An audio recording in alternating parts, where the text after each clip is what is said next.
И последние 10 лучших инновационных проектов якутских предпринимателей отправят на дальневосточный этап Russian Startup Tour. Сегодня стартовал отбор конкурсантов в технопарке Якутия. Из 40 заявок к просмотру допустили всего 28, а 10 лучших проектов отправятся дальше, во Владивосток. С подробностями Саргалана Захарова.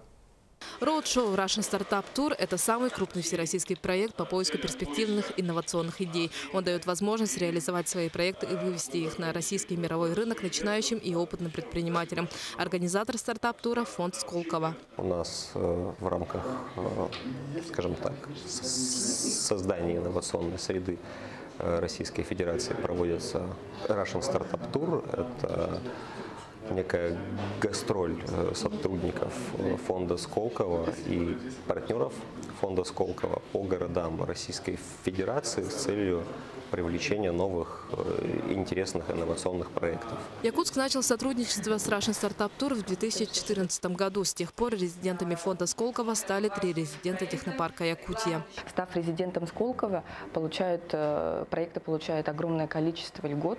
В первую очередь это льготное налогообложение, то есть отсутствие налога на прибыль. Во-вторых, они получают прямой доступ к финансированию, то есть финансирование от микрофинансирования, значит, от 1 миллиона рублей до уже большого такого грантового финансирования, порядка 30, далее миллионов рублей. В этом году в отборочном туре свои разработки представили 28 участников по 6 направлениям: энергоэффективные, информационные, космические, промышленные, ядерные технологии, технологии телекоммуникаций, биотехнологии в сельском хозяйстве и биомедицинские технологии. Мы представили один из проектов, который связан с разработкой хирургических материалов на основе клеточного матрикса из животных.